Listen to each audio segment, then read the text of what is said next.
नमः शुद्धेभ्यः। ओम नमः शुद्धेभ्यः। अहिंसा परमो धर्म की, महावीर भगवान की प्रातः स्मरणीय परम पूजाचार्य गुरुवर श्री विद्यासागर जी मुनि महाराज की जय।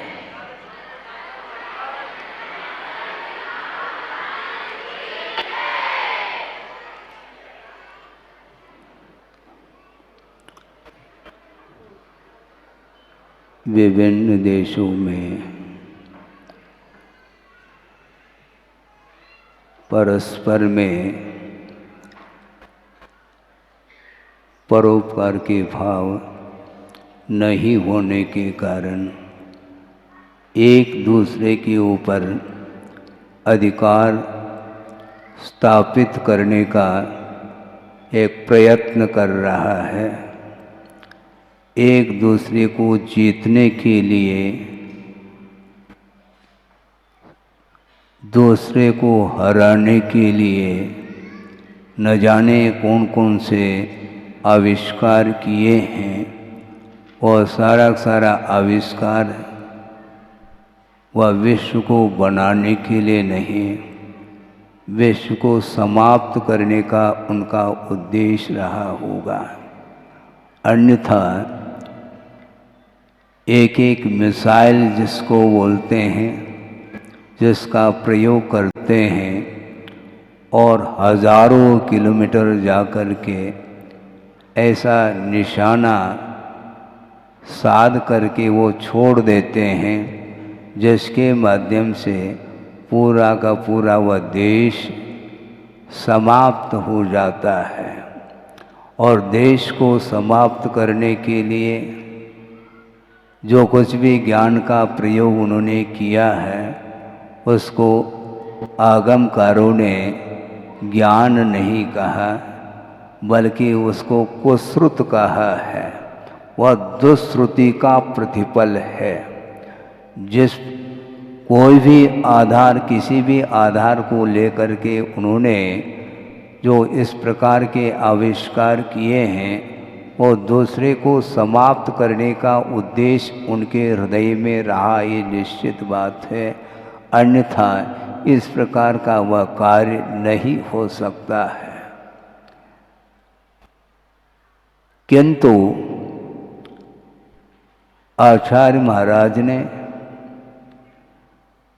विश्व को बचाने का कार्य किया है। विश्व किधर जा रहा है?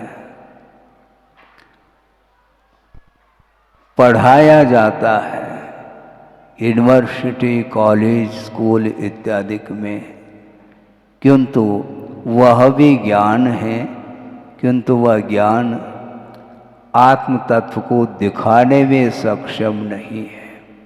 वह भौतिक क्षेत्र हैं और वह उलझा हुआ माना जाता है। सुलझाने की बात अभी महाराज जी ने कहा है, बहुत अच्छी बात उन्होंने कही है। और उन्होंने सारा दृश्य इस प्रतिभा स्थली में जा करके उसका अवलोकन किया है, और अवलोकन करके ही उसको आपके सामने रखा है। किस विधि से इन छोटे छोटे बालिकाओं के लिए ज्ञान दिया जा रहा है, केवल थ्योरेटिकल नहीं, किंतु प्रैक्टिकल की बात भी सामने आती है। प्रयोग के माध्यम से वस्तु तत्व का किस रूप में परिणमन होता है, एक दूसरे का संयोग जब हो जाता है तो किस प्रकार उसमें घटना घटित होती है, ये सारा बुद्धि का विषय है। किंतु संसारी प्राणी ज्ञान का प्रयोग तो करता है, किंतु शांति के लिए ज्ञान का प्रयोग नहीं करता है। और जिस ज्ञान के माध्यम से अशांति फैलती हो, आतंक छा जाता हो, उस ज्ञान को हम ज्ञान नहीं मानते, क्योंकि वह ज्ञानाभास माना जाता है। जो ज्ञान नहीं है वह सुख के लिए कारण कैसा हो सकता है। इसके उपरांत भी उन लोगों की सुख की एकमात्र मान्यता है, किंतु उस मान्यता का नाम सुख नहीं, किंतु वह सुखाभास माना जाता है। सुख जैसा लगता है, किंतु पूरा का पूरा विश्व ही शांति का अनुभव करे, उसका नाम सुख बोलते हैं। व्यक्ति विशेष के द्वारा सुख का जो अनुभव किया जा रहा है वह सुख नहीं, बल्कि दूसरे के सुख में व्यवधान उपस्थित करने वाला वह माना जाता है। और गुरुदेव की कितनी विशाल दृष्टि होगी। जिस समय इसको प्रारंभ किया था उस समय क्या स्थिति थी, और वर्तमान में जो यह दृश्य देखने को मिल रहा है, एकमात्र समय अपेक्षित इसी को बोलते हैं। धैर्य रखना चाहिए, और धैर्य है किसको। समय आपका हो रहा है, 10:30 बज चुका है, किंतु धैर्य रखना चाहिए आप लोगों को। कल 30 तारीख भी है, और आषाढ़ सुदी पंचमी जिस तिथि के दिन गुरुदेव की दीक्षा हुई थी, उसको हम और आप बड़े भाव विभोर के साथ उसको मनाने के लिए एकत्रित आप लोग होंगे।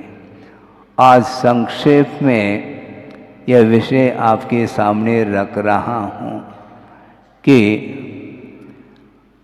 आचार्य के कौन से गुण होते हैं। आचार्य 36 के रूप में आप विधान यहाँ पर करने जा रहे हैं। आप करिए। संक्षेप में आचार्य का क्या कार्य होता है उसको आगम के आधार से आपके सामने रखना चाहता हूँ। एक विशेषण दिया है पूज्यपाद स्वामी ने सर्वार सिद्धि में कि आचार्य के कौन से लक्षण होते हैं, उनकी विशेषता कौन सी हो सकती है, उस ओर ध्यान दिलाया है हम लोगों के लिए कि परहित प्रतिपादन एक कार्यम आचार्य वर्यम, ऐसा कहा। दूसरे का हित का प्रतिपादन करना, दूसरे को मार्ग प्रशस्त करना, मोक्ष मार्ग पर आरूढ़ करना, वही एकमात्र उनका कार्य माना जाता है। मैं सोच रहा था उनका यह प्रमुख कार्य होना चाहिए, किंतु गुरुदेव ने कहा कि प्रमुख कार्य नहीं, वही कार्य है, वही कार्य है। और जो स्वयं अपना हित करता है उनके माध्यम से ही विश्व का हित हो सकता है। स्वयं अपना हित ना करें और दूसरे का हित करने के लिए यदि वह सामने आता है तो उसके माध्यम से कभी भी किसी का हित न हुआ है न होगा। इसलिए उन्होंने जो कार्य करके दिखाया है वह अपने आप में एक अनूठा कार्य है। बहुत बड़ा आदर्श उन्होंने अपने जीवन में साधना के माध्यम से और ज्ञान के माध्यम से प्रस्तुत किया है। उसका अनुकरण हम कितने अंश में कर सकते हैं, कहा नहीं जा सकता। उन्होंने जो साधना की है, उन्होंने जो ज्ञान का अर्जन किया है, उसका अनंतवा अंश भी अपने जीवन में वह आ जाए तो मैं अपने आप को धन्य समझता हूँ। बहुत कठिन कार्य है। अनेक प्रकार की दुनिया में कलाएं भरी पड़ी हैं। उन कलाओं के माध्यम से एक दूसरे को आकर्षित करने के लिए एक प्रयत्न किया जा रहा है, किंतु यह आकर्षण समाप्त करने के लिए गुरुदेव ने कदम उठाया है। दुनिया से आकर्षित नहीं होना, किंतु आत्म तत्व का आकर्षण, आत्म तत्व का दर्शन जिसके जीवन में हुआ है उससे बढ़ कर के और कोई भी आकर्षक वस्तु नहीं है। भौतिक जीवन में हमेशा संसारी प्राणी की दृष्टि बहिर्दृष्टि बनी रहती है। कौन किसके पास कितना ज़्यादा है, कौन कितना प्रभावशाली है, इस ओर दृष्टि जा रही है। ज्ञान का प्रयोजन साइड में रह जाता है और एक दूसरे को प्रभावित करने के लिए वह उद्यम करता रहता है। आचार्य कहते हैं एक दूसरे को प्रभावित करना छोड़ो।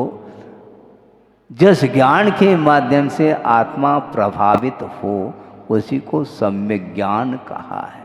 आत्मा प्रभावनीय रत्नत्रय तेजसा सततमेव दान तपोजन पूजा विद्यातिशयश जन धर्म अपि प्रभावनीय कहा है। रत्नत्रय के माध्यम से आत्मा की प्रभावना होती है। रत्नत्रय की उपासना करने वाला व्यक्ति वह सुदूर एकांत में भी वह ध्यान कर रहा हो, वन में, वहाँ पर कोई भी व्यक्ति नज़र नहीं आता और पर्वत की चोटी पर जा कर के वह दिखाई नहीं पड़ रहे किसी को, किंतु विश्व उनकी दृष्टि में है, ये ध्यान रखो। आप कह सकते हैं वो एकाकी हैं, नहीं, किंतु विश्व कल्याण करने के लिए एकांत ही ढूंढना पड़ता है, जहाँ पर अपने आप ही अनायास आत्मा का दर्शन हो सकता है और वह आत्म ध्यान भी कर सकता है। इसलिए बड़े बड़े जो तपस्वी होते हैं वे भीड़ में नहीं रहते किंतु नीड में रहते हैं, ये ध्यान रखो। भीड़ और नीड का अर्थ क्या होता है? नीड का अर्थ होता है केवल अपने आत्मा में प्रवेश करने का नाम नीड है। और जो स्वयं नीड में प्रवेश करके उस आत्म तत्व का जिन्होंने दर्शन कर लिया है, आत्म तत्व की जानकारी, सर्वांगीण जानकारी जिनने प्राप्त कर ली है, वही व्यक्ति विश्व का कल्याण भी कर सकता है। और एकांत में जा कर के वो ध्यान करते हैं, रत्नत्रय की आराधना करते हैं और उसके माध्यम से अनेक प्रकार की रिद्धियाँ प्राप्त होती हैं। इसके उपरांत भी मुंह में पानी नहीं आता। मुझे रिद्धि प्राप्त हुई है, तुम्हें नहीं हुई है।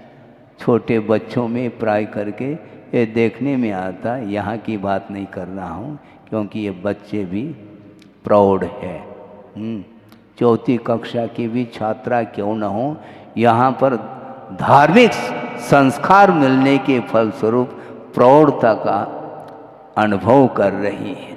किंतु लौकिक क्षेत्र में एक छोटा सा बालक है और उसके लिए मान लो कोई मिठाई मिली है, किंतु वह खाने के लिए मिली है, किंतु वह दिखा दिखा करके खाता है, वह ठीक नहीं माना जाता। क्योंकि जिसके लिए मिठाई नहीं मिली है वह दुख का अनुभव करता है, दीनहीनता का अनुभव करता है। इसलिए दिखाओ नहीं, मात्र खाना चाहिए। इसलिए आत्म तत्व का दर्शन करने वाले जो साधक होते हैं साधना के माध्यम से, और इतनी साधना उनकी उत्कर्षता को प्राप्त होती है, अनेक प्रकार की रिद्धियों से संपन्न होने के उपरांत भी उस ओर उनकी दृष्टि नहीं जाती कि इस रिद्धि का प्रयोग करना चाहिए। आपने सुना होगा, पढ़ा होगा, और रक्षाबंधन का वह पर्व आप लोग मनाते हैं और 700 मुनियों के ऊपर उपसर्ग हुआ है, अकंपनाचार्य आदि, और उन उपसर्ग को दूर करने के लिए एक श्रुत सागरी सूर्य ने उनके मन में विकल्प आया कि वस्तुतः ऐसा एक भयान उपसर्ग को सूचित करने वाला वह उन्होंने दृश्य देखा कि उल्कापात हुआ है, एक नक्षत्र कंपायमान हुआ है, जिसको देख करके उन्होंने निमित्त ज्ञान से जान लिया कि ओहो कितना भयानक उपसर्ग हो रहा है। और उस समय बगल में एक क्षुल्लक जी थे, उन्होंने पूछा कि महाराज ऐसी कौन सी घटना आपको दिखाई पड़ रही है कि आप चिंतामग्न हैं? तो उन्होंने कहा कि 700 मुनियों के ऊपर उपसर्ग हो रहा है और उसको दूर कौन कर सकता है महाराज? तो मैं तो नहीं कर सकता और तुम भी नहीं कर पाओगे, किंतु वहाँ तक जाने की क्षमता तुम्हारे अंदर है। किसके अंदर? क्षुल्लक जी के अंदर। उन्हें विद्या प्राप्त थी और आचार्य श्रुत सागर जी महाराज ने कहा उस विद्या के बल से वहाँ पर जाओ जहाँ पर विष्णु कुमार मुनि महाराज हैं। वहाँ पर जा कर के उनके लिए निवेदन करो कि उन्हें विक्रिया रिद्धि प्राप्त है और उस विक्रिया के माध्यम से उस उपसर्ग को दूर करने की क्षमता उनके अंदर है। ये सुन करके विद्याधर जो अपने क्षुल्लक जी थे, विद्या को धारण करते हैं इसलिए उनको विद्याधर बोला गया, ये ध्यान रखो। और वहाँ पर पहुँच करके निवेदन करते हैं कि महाराज आपकी साधना के माध्यम से आपको रिद्धि प्राप्त हुई है और उस रिद्धि का, विक्रिया रिद्धि का यदि आप प्रयोग करेंगे उन 700 मुनियों के ऊपर जो भयानक उपसर्ग आया है वह दूर हो सकता है। तो उस समय उन्होंने सोचा मुझे विक्रिया रिद्धि प्राप्त है?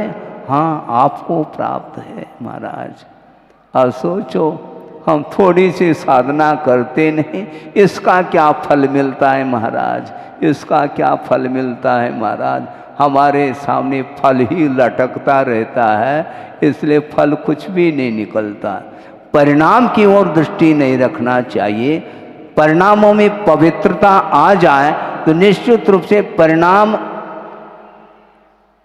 तो सोचो विचार को, विक्रिया रिद्धि प्राप्त होने के उपरांत भी उस ओर उनकी कोई दृष्टि नहीं गई और सोचा मेरे अंदर ये रिद्धि प्राप्त है, प्रयोग करके देख लिया तो वाकई में उनको रिद्धि प्राप्त थी और उसके माध्यम से उपसर्ग को दूर किया है। तो इस प्रकार एकांत में जाकर के तपस्या करने वाले जो साधकों की जो साधना है, उस साधना की तुलना किसी अन्य व्यक्ति के साथ नहीं की जा सकती। उसी प्रकार गुरुदेव की जो साधना है उसके साथ हम वर्तमान में किसी के साथ तुलना नहीं कर सकते। अतुलनीय उनकी साधना थी और उनकी दृष्टि अतुलनीय थी और बहुत दूरगामी दृष्टि थी और व्यापक दृष्टिकोण उनका था। इसलिए अपनी साधना के साथ उन्होंने विश्व कल्याण करने के लिए निरंतर वह प्रयास करते रहे और परिणाम स्वरूप यहाँ पर दृश्य वह देखने को मिल रहा है। ज़्यादा समय मेरे पास नहीं है, कल और विशेष रूप से इस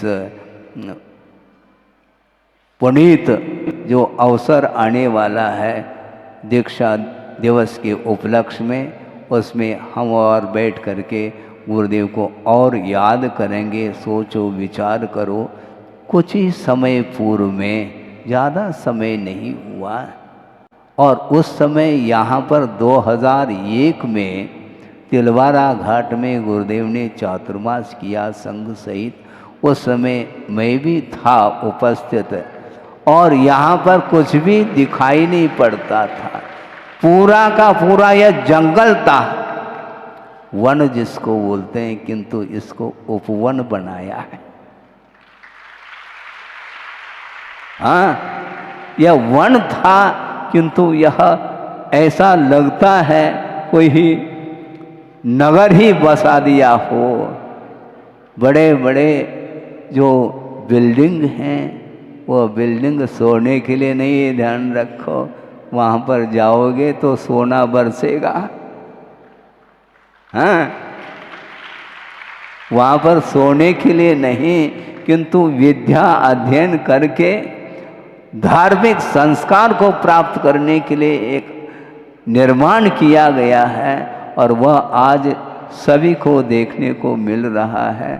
समय अधिक नहीं है, इतना ही पर्याप्त समझता हूँ कि गुरुदेव की विशेषता, उनके साथ आप जितने विशेषण जोड़ो उतना कम है। इस विषय में और समय मिल जाएगा तो कल और विषय रखना चाहेंगे। इतना ही पर्याप्त समझता हूँ कि गुरु की आराधना यदि करना चाहो तो अपने आप को क्या करना पड़ेगा, आंख मीच करके विश्व यदि शून्य नज़र आ जाए तो गुरुदेव का ही दर्शन मात्र रह जाता है। गुरुदेव का दर्शन करना चाहो तो विश्व को, जगत को ही शून्य बनाने की आवश्यकता है। उसके बिना वह ज्ञान, वह परमात्म तत्व को प्राप्त कराने में साधकतम जो ज्ञान है वह प्राप्त नहीं हो सकता। सबके लिए परमात्म तत्व को प्राप्त करने का ज्ञान उपलब्ध हो, इस पवित्र भावना के साथ अहिंसा परमो धर्म की जय।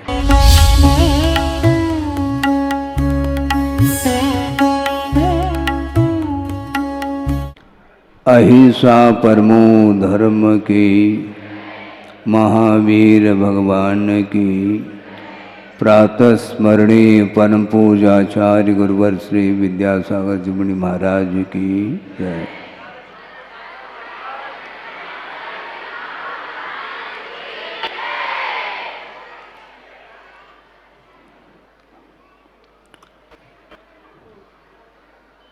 विभिन्न देशों में परस्पर में परोपकार के भाव नहीं होने के कारण एक दूसरे के ऊपर अधिकार स्थापित करने का एक प्रयत्न कर रहा है। एक दूसरे को जीतने के लिए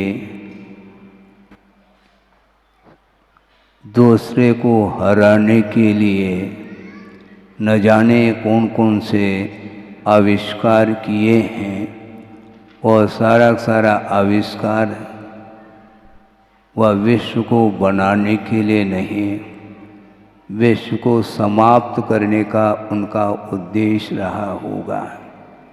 अन्यथा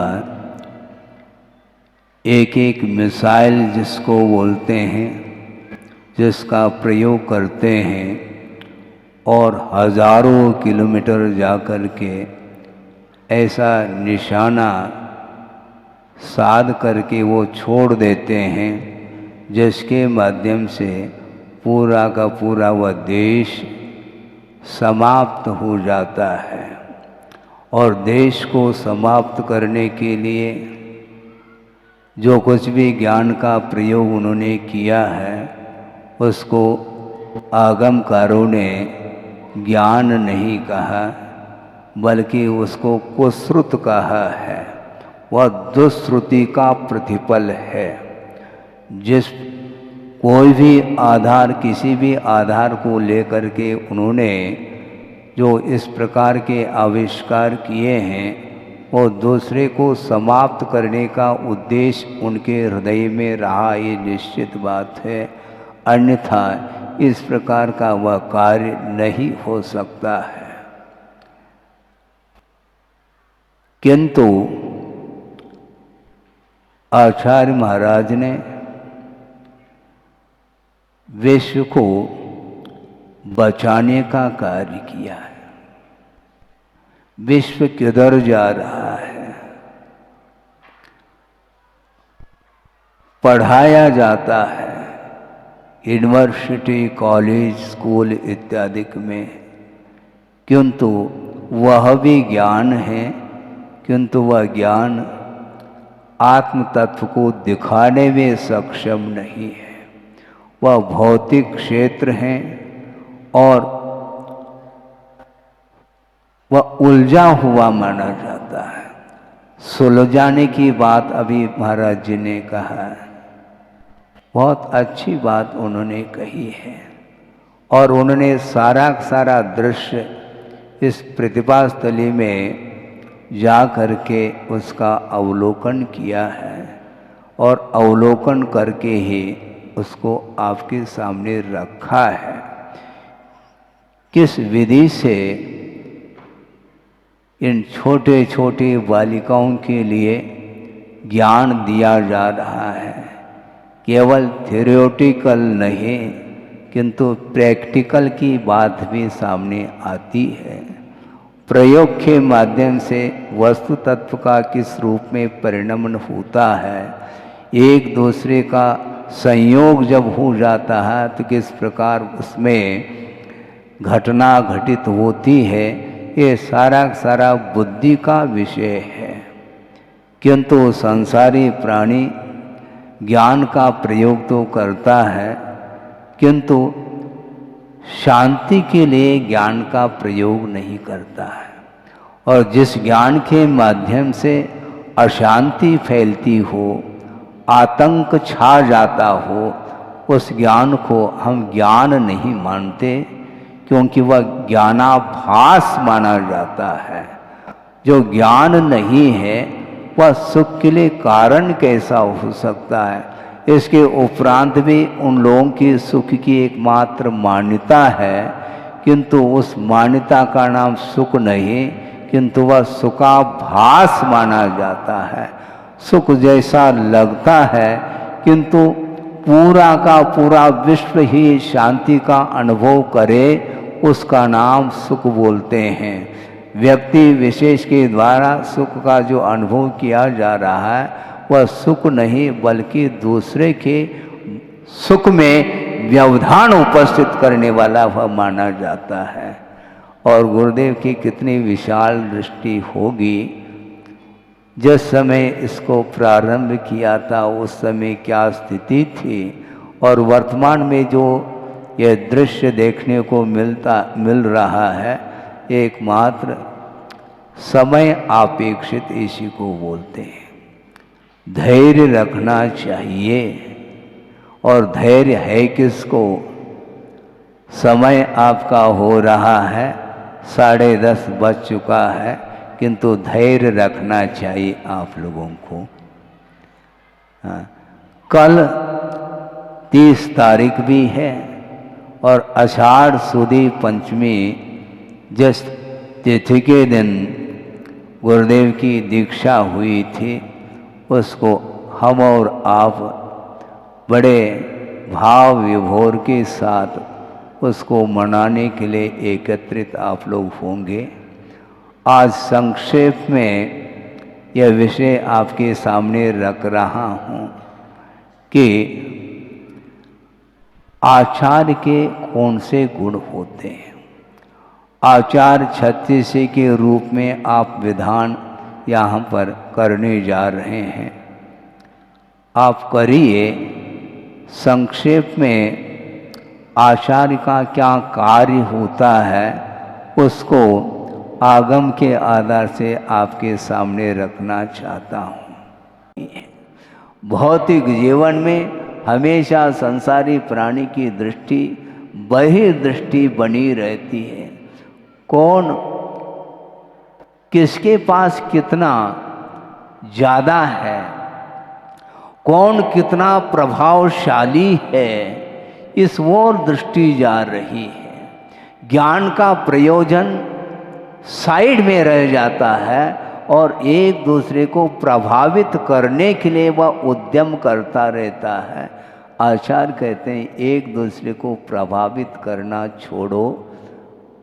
जिस ज्ञान के माध्यम से आत्मा प्रभावित हो उसी को सम्यक ज्ञान कहा है। आत्मा प्रभावनीय रत्नत्रय तेजसा सततमेव दान तपोजन पूजा विद्यातिशयश जन धर्म अपि प्रभावनीय कहा है। रत्नत्रय के माध्यम से आत्मा की प्रभावना होती है। रत्नत्रय की उपासना करने वाला व्यक्ति वह सुदूर एकांत में भी वह ध्यान कर रहा हो, वन में, वहाँ पर कोई भी व्यक्ति नज़र नहीं आता और पर्वत की चोटी पर जा कर के वह दिखाई नहीं पड़ रहे किसी को, किंतु विश्व उनकी दृष्टि में है, ये ध्यान रखो। आप कह सकते हैं वो एकाकी हैं, नहीं, किंतु विश्व कल्याण करने के लिए एकांत ही ढूंढना पड़ता है, जहाँ पर अपने आप ही अनायास आत्मा का दर्शन हो सकता है और वह आत्म ध्यान भी कर सकता है। इसलिए बड़े बड़े जो तपस्वी होते हैं वे भीड़ में नहीं रहते किंतु नीड में रहते हैं। ये ध्यान रखो, भीड़ और नीड का अर्थ क्या होता है? नीड का अर्थ होता है केवल अपने आत्मा में प्रवेश करने का नाम नीड है। और जो स्वयं नीड में प्रवेश करके उस आत्म तत्व का जिन्होंने दर्शन कर लिया है, आत्म तत्व की जानकारी, सर्वांगीण जानकारी जिनने प्राप्त कर ली है, वही व्यक्ति विश्व का कल्याण भी कर सकता है। और एकांत में जा कर के वो ध्यान करते हैं, रत्नत्रय की आराधना करते हैं और उसके माध्यम से अनेक प्रकार की रिद्धियाँ प्राप्त होती हैं। इसके उपरांत भी मुंह में पानी नहीं आता। मुझे रिद्धि प्राप्त हुई है, तुम्हें नहीं हुई है। छोटे बच्चों में प्राय करके ये देखने में आता, यहाँ की बात नहीं कर रहा हूँ क्योंकि ये बच्चे भी प्रौढ़ है। चौथी कक्षा की भी छात्रा क्यों न हो, यहाँ पर धार्मिक संस्कार मिलने के फलस्वरूप प्रौढ़ता का अनुभव कर रही है। किंतु लौकिक क्षेत्र में एक छोटा सा बालक है और उसके लिए मान लो कोई मिठाई मिली है, किंतु वह खाने के लिए मिली है, किंतु वह दिखा दिखा करके खाता है, वह ठीक नहीं माना जाता। क्योंकि जिसके लिए मिठाई नहीं मिली है वह दुख का अनुभव करता है, दीनहीनता का अनुभव करता है। इसलिए दिखाओ नहीं, मात्र खाना चाहिए। इसलिए आत्म तत्व का दर्शन करने वाले जो साधक होते हैं साधना के माध्यम से, और इतनी साधना उनकी उत्कर्षता को प्राप्त होती है, अनेक प्रकार की रिद्धियों से संपन्न होने के उपरांत भी उस ओर उनकी दृष्टि नहीं जाती कि इस रिद्धि का प्रयोग करना चाहिए। आपने सुना होगा, पढ़ा होगा, और रक्षाबंधन का वह पर्व आप लोग मनाते हैं और 700 मुनियों के ऊपर उपसर्ग हुआ है, अकंपनाचार्य आदि, और उन उपसर्ग को दूर करने के लिए एक श्रुत सागरी सूरी ने उनके मन में विकल्प आया कि वस्तुतः ऐसा एक भयान उपसर्ग को सूचित करने वाला वह उन्होंने दृश्य देखा कि उल्कापात हुआ है, एक नक्षत्र कंपायमान हुआ है, जिसको देख करके उन्होंने निमित्त ज्ञान से जान लिया कि ओहो कितना भयानक उपसर्ग हो रहा है। और उस समय बगल में एक क्षुल्लक जी थे, उन्होंने पूछा कि महाराज ऐसी कौन सी घटना आपको दिखाई पड़ रही है कि आप चिंतामग्न हैं? तो उन्होंने कहा कि 700 मुनियों के ऊपर उपसर्ग हो रहा है और उसको दूर कौन कर सकता है महाराज? तो मैं तो नहीं कर सकता और तुम भी नहीं कर पाओगे, किंतु वहाँ तक जाने की क्षमता तुम्हारे अंदर है। किसके अंदर? क्षुल्लक जी के अंदर। उन्हें विद्या प्राप्त थी और आचार्य श्रुत सागर जी महाराज ने कहा उस विद्या के बल से वहाँ पर जाओ जहाँ पर विष्णु कुमार मुनि महाराज हैं, वहाँ पर जा कर के उनके लिए निवेदन करो कि उन्हें विक्रिया रिद्धि प्राप्त है और उस विक्रिया के माध्यम से उस उपसर्ग को दूर करने की क्षमता उनके अंदर है। इस सुन करके विद्याधर जो अपने क्षुल्लक जी थे, विद्या को धारण करते हैं इसलिए उनको विद्याधर बोला गया, ये ध्यान रखो। और वहाँ पर पहुँच करके निवेदन करते हैं कि महाराज आपकी साधना के माध्यम से आपको रिद्धि प्राप्त हुई है और उस रिद्धि का, विक्रिया रिद्धि का यदि आप प्रयोग करेंगे, उन 700 मुनियों के ऊपर जो भयानक उपसर्ग आया है वह दूर हो सकता है। तो उस समय उन्होंने सोचा मुझे विक्रिया रिद्धि प्राप्त है। हाँ, आपको प्राप्त है महाराज। अब सोचो, हम थोड़ी सी साधना करते नहीं, इसका क्या फल मिलता है महाराज? इसका क्या फल मिलता है महाराज? हमारे सामने फल ही लटकता रहता है, इसलिए फल कुछ भी नहीं निकलता। परिणाम की ओर दृष्टि नहीं रखना चाहिए। परिणामों में पवित्रता आ जाए तो निश्चित रूप से परिणाम, तो सोचो विचार को, विक्रिया रिद्धि प्राप्त होने के उपरांत भी उस ओर उनकी कोई दृष्टि नहीं गई और सोचा मेरे अंदर ये रिद्धि प्राप्त है, प्रयोग करके देख लिया तो वाकई में उनको रिद्धि प्राप्त थी और उसके माध्यम से उपसर्ग को दूर किया है। तो इस प्रकार एकांत में जाकर के तपस्या करने वाले जो साधकों की जो साधना है, उस साधना की तुलना किसी अन्य व्यक्ति के साथ नहीं की जा सकती।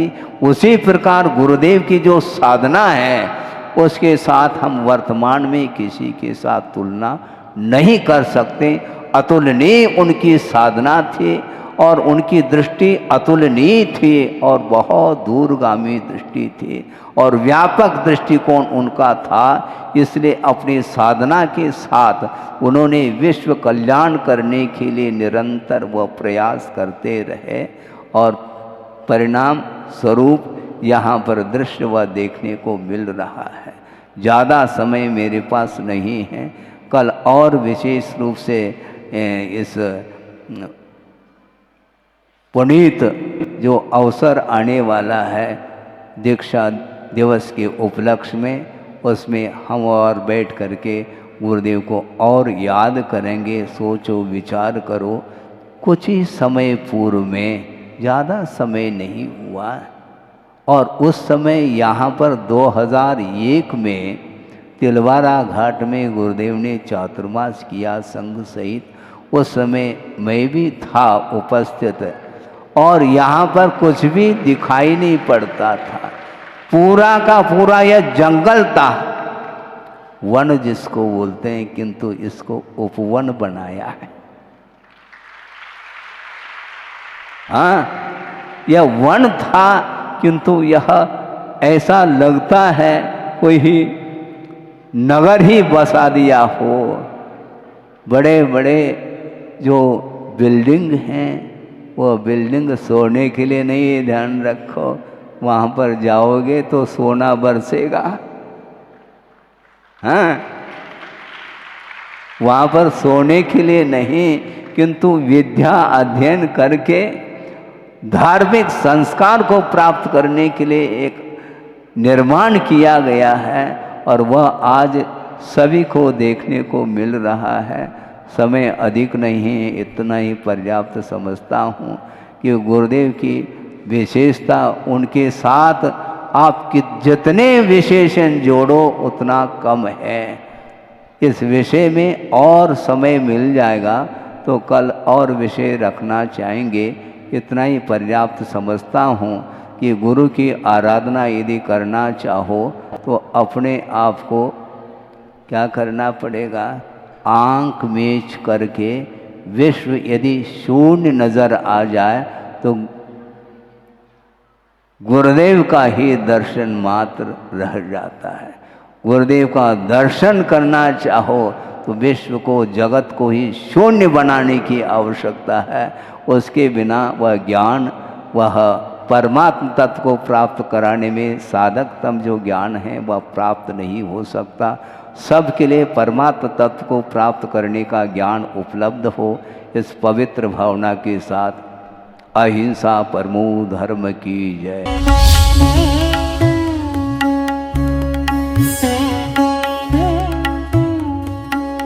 परम पूज्य आचार्य